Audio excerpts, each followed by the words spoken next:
We've had 3 great presentations and love to open it up now for questions. Okay, question over here, please. Yes, to the whole panel, but Tim in particular in the research that's being done. Are you seeing any, and not to corner you, but are you seeing any OEMs and or dealers that are doing a particularly great job of customer experience as it moves more to experience, not moving away from product, but really encompassing it? So the question was, am I seeing or is the research seeing any OEMs or dealers that are doing a really great job from a customer experience perspective? The research, I will say, didn't sort of focus on that specifically. What it was, I would say what I'm seeing, Brian may have seen this as well as Trevor, I don't think the OEMs and the dealers are as coordinated as they should be. And that's my opinion, so that's not the Deloitte research, but my opinion is they're not as coordinated as they should or could be to drive that entire customer experience that customers are expecting. Because I don't believe that customers go into an automobile purchase, whether it's starting at the OEM website or starting at the dealer website, they don't really understand the difference or the dynamics or what relationship exists under what brand, et cetera, or how it's structured, et cetera, et cetera. So I'll leave it at that, because I hope that answers your question. But again, I think there's lots of opportunity for better coordination on the customer experience, and even beyond as you look at what's coming from a disruption perspective. How do you, in the dealership community, get aligned with the OEMs? Okay. Okay, this gentleman right back here. Yes, please. So your name is Brian, correct? Brian, yes. Great. So you were discussing about the metrics for Google advertising, and would you say those same metrics and everything apply to Facebook advertising? And the second part to my question, which one do you find is more impactful nowadays, Google advertising or social media advertising? Great question. So one of the points, hopefully, I got across was that Google being a search engine, people click on the ads for other reasons than what the goal was. That's a very important basic premise that has to be clear. And more than 50% of the time, you've guessed wrong. Facebook has a higher, but not perfect, a higher quality level. Meaning, if somebody is seeing a Facebook carousel ad and engages, right? Do people call for service? Yes. Is it 25, 30% service calls? No, maybe 10%. Meaning, since it's not a search engine, it has a different role in discovery and exposure. I think Facebook video, and video advertising, super effective, but the same thing. We have to be careful just to blindly say any platform's great. What we want to do is, when that person comes from Facebook onto a dealer's website, same quality metrics. Did they engage in photos? Did they engage with the trade-in tools and the payment calculator? So the quality metrics apply to email marketing, Facebook, Google, any type of online marketing that's trackable through referral. But because Facebook isn't a search engine, you have more higher quality engagement when they do jump in. Okay, thank you. If I can add to that too, Brian talked a lot about what's your promise and getting to that in terms of, especially on social. And I think that when you look at the difference between a tier 1, 2, and 3 message, especially on social, you just have to be really considerate of their role. And I would say for a dealer that's creating a brand for themselves, as much as they are representing another manufacturer or a manufacturer as their partner, you can really have a lot of value still in social that may not end up as a direct lead right to site in order to convert to a sale. But you can be delivering that promise, and you can be keeping them in a really authentic environment that they don't necessarily feel the pressure of a sale. So. Yeah, and just keep in mind, I'll say it again. Please tag your visit website button on Google My Business with a UTM tag so you can see that traffic. Because to your point, people who are investing in new branding messages, especially for digital retailing, trying to educate consumers there's a new way to buy a car, are going to need to go back to cable. They're going to need to go to broadcast and more branding messages. And the traffic from Google My Business is the cleanest and simplest to measure brand awareness because of the nature of how that tool works. Okay, perfect.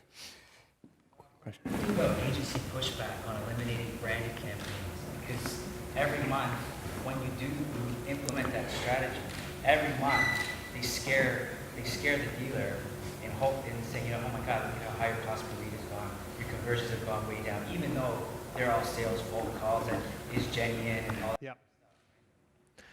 So the question was, why do so many agencies push back on branding? Yes. Okay. So let me try to walk you through these quick 3 points so you can take this back. Those of you who remember the early days of automotive internet, wasn't it true when you typed in the dealer's name, their own website wasn't necessarily in position 1, right? There were dealers where their website was on page 2. So you understand, Google took advantage of that and put in everyone's mind, I need to buy the keyword because I may not show up on page 1, I'm going to drive them to my website, number 1. Today, dealers' websites, because Google and the OEMs are in collaboration, almost 100% of the time show up on page 1. Number 2, when was the last time that anybody had received a phone call that says, I can't find your website? Never happens anymore. Used to happen. And third, because of Amazon and other tools, consumers find it easy to shop on your website. So I'm going to throw a little wrench in your works, and I'm going to tell you why I believe more branding campaigns need to be done. If consumers have no problem finding your website, and if today's websites are mobile responsive, they have all the search panels for color and body style and even payment, if shopping on your website is easy, isn't the only thing you need to do is get someone to consider your brand, what that brand experience is? Meaning, you can spend all day long throwing out price payment, but it's easy to find something if you want it. So the question is, isn't branding, in its bigger sense today, communicating that brand proposition to a consumer that says, when you're in market, you go to Brown's BMW because of this, this, this. So I think, if anything, the data is saying that guessing by keywords is expensive, and not having a clear brand proposition that's bringing in engaged shoppers is a mistake. Meaning there's only so many people who are going to click on a SEO or an SEM ad. So I would say that the internet's evolution, we should take a playbook from the major automotive portals, the automotive disruptors. They are primarily using branding campaigns to create a reason for consumer to go to them. Okay, thank you. I saw there's a hand up, third from the back. My question is to Brian. As you said, you discussed something about the last click attribution.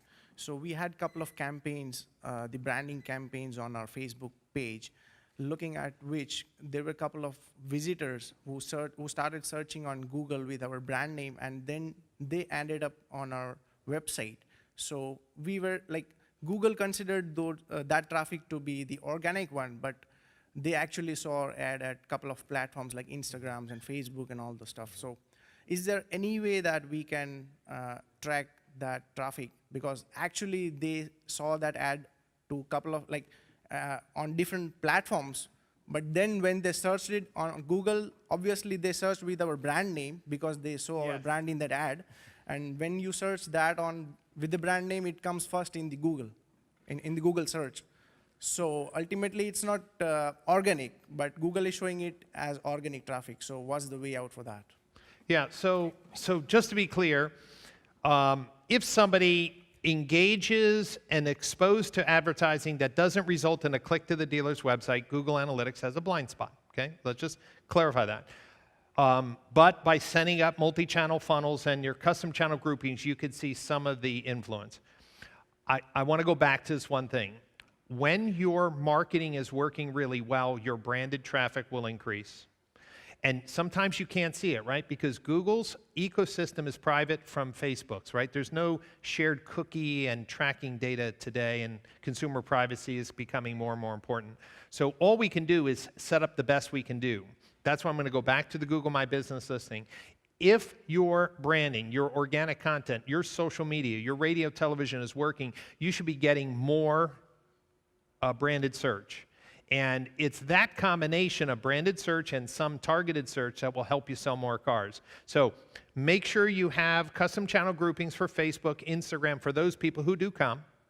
And then try to pull together the total market influence by looking at that branded traffic.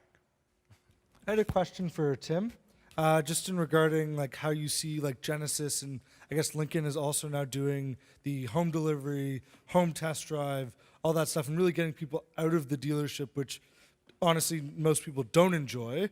How you see that affecting the traditional bricks and mortar that we kind of have in the industry right now? Yeah, it's a great question. I won't repeat it because I think everyone heard that because it was mic'd. That's the disruption that's coming. I think Genesis has done a really good job with that. My understanding is they did a really good job of involving their dealers in that activity, so it wasn't something that the OEM went out to do on their own, which is a good example. Lincoln, to be honest with you, I haven't seen enough of that personally to really get a sense, but when I think about traditional bricks and mortar and where we are today, I think you need to give a lot of consideration to what the front end of the retail experience maybe needs to look like as we go forward. I personally love the fact that I can walk into a shopping mall today, or I can go through the airport today, and I can get a sense to look at a vehicle. There's usually a kiosk I can look at. In some of the malls, you've got people that are there interacting with you as a potential consumer, so you get a chance to experience the car in real time. It's quick. You didn't have to go out of your way to get to a dealership location. So I think you're going to really need to challenge yourselves on what that front end model can look like to engage with your customers and give them a chance to get excited about the brand and the product at the end of the day. And then I also think from a back-end perspective, I'm going to maybe expand a little bit on where your question was, but I'll take it to the back end as well. When I think about service capabilities, and you look at vehicles, and this is maybe longer term, but vehicles and where they will be 10 years from now, the ability to drop us off at work and go drive themselves wherever we need them to go to either pick somebody else up or take themselves in for service. And that car isn't going to care if it's got to sit on the road for an hour or 10 minutes to get to a servicing location. It just knows it needs to be back to pick me up at the end of the workday. So again, do you need to have massive service capabilities in a high-cost location, or can you relocate some of those service capabilities in favor of a different retail experience, more of, I'll call it a showroom, but the ability to come in and really experience what vehicles can become for individuals in that personal space that I described before. Well, that's true, right? Yeah. Do we even have to own them at all? And subscription models are giving us lots of flexibility today. And as we get into fleet possibilities, it's endless. Okay, thank you, Tim. Okay, so we're going to have a few more questions. Why don't we start here? I had a question also for Tim, actually. So we're all amassing mass quantities of data from our customers across multiple touch points. Where do you see the disruption in our industry based around that data we're collecting? Like, what's the next go forward step? Like, we're all getting a lot of it. You referenced earlier, I think it was you that touched on the rise of the MBAs. Anything you could add along those lines and how we're using this data and how we could leverage this data better in our daily operation? And is there, and the question was the data that's being collected, how can we use and leverage that data? Is there any data specifically that you had in mind? We're collecting all kinds of data, like shopping patterns, visit patterns, drivability, all manner of things. Even we're tracking, like to Brian's point, how we're getting them from the inception. So if we start following attributional models, develop more robust attributional models leading into our experience, then they purchase the vehicle with us, we've got their purchase history, what their interaction with us and engagement looks like through the life cycle of the product, that's a mass amount of data. That is a massive amount of data. How do we leverage that? Is there anybody doing it right now? Like you alluded to the large dealer groups. I'm a part of a large dealer group. I haven't heard of anyone who's doing it right now in a holistic way. I guess I would answer your question by asking you the question, are you using that information to predict my next decision as a consumer? Predictive is exactly where I was going with. How do we now take this and use this as, turn it into a predictive analytic tool? Can we leverage that somehow? Right. Is someone doing that? I can. Are you seeing some of that, right? There's 2 companies in the States that are doing some very creative things. So just to be clear, the key is trying to create a digital fingerprint for your customers. That's the key, and not relying on, blind audiences, right? How do you create your best first-party owned data? So companies like Outsell and Client Command, they're pixeling your website. They're including that pixel in all the email campaigns. They're also part of other pixelation networks. So what they're doing is saying, this person responded to the email, they came to the website, they're doing some outside shopping behavior, they look like a likely buyer, this is the message to bring out to them. Or somebody who just bought a car 9 months ago is back on your website anonymously. They're sending a note to the dealer. These are the people who are your customers who are back shopping. You better give them a call and say, hey, how things are going. So there are some companies that are using this big data and then some AI to figure out intent, right? So what were they doing? How often were they doing it? What was the frequency? And then giving you intent scores so that you could have more relevant marketing communications. And then the Keating Auto Group in Texas you can talk to, their team gets daily hot sheets. Daily. These are the consumers that are in your database that you've sold a vehicle to who are out shopping. And that's transformed their business because now they're being proactive. Some people could call it creepy, but I'm a marketing guy, so I don't call it creepy, I call it cool. But it's just a phone call. Hey, this is Brian from Keating Toyota. How are you today? I want to thank you for being a loyal customer. And I just wanted to touch base if you or anybody in your family might have any needs for a car. Well, you already know they were out shopping. You don't say, hey, I'm creepy, I got your pixel, Okay. So to the degree that's creepy, okay, I can't apologize for that. I think it's really cool because it's allowing data from the dealer's own website, from the dealer's own email campaigns, the dealer's own Facebook campaigns to start to create a picture, a holistic picture of, your ideal customer, which is somebody who you've done business with. And I think if I can just add there, with the customers that you have already, if you're not getting information from the vehicles themselves, which I don't think we're getting enough today, but you have information from your customers. And I'll give you an example. I went in a couple weeks ago for an oil change, and every time I'm done, I get the sticker on there that says you're going to come back in 8,000 kilometers, and they put a date. And they estimated my date to be next March. And I know I'm probably going to do my 8,000 kilometers before I hit the end of this calendar year. So they're not going to call me back. They're not going to suggest a service date, but they could, if and they do have that information as far as how often am I coming in for service on my vehicle.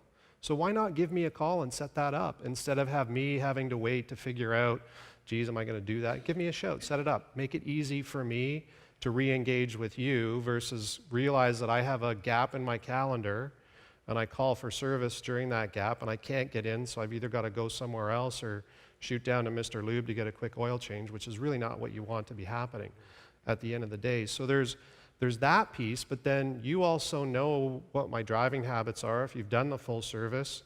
So you know how much I drive and you know when I'm looking for a new vehicle, right? Based on quality, and quite frankly, you could get that out of me when I'm waiting in the service department half the time for my service to be done. So I think there's a lot of information that is very valuable within what you have today that you can also take advantage of and be more predictive in what customers are going to be looking for.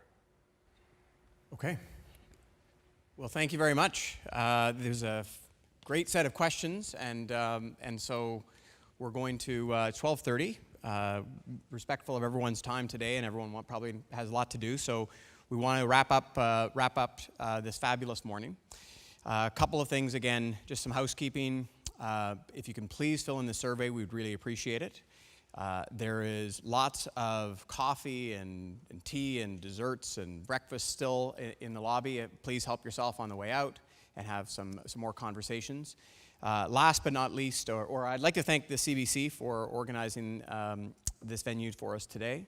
Last but not least, I'd like to thank our 3 thought leader speakers. A fabulous morning. We really appreciate it. Thank you very, very much.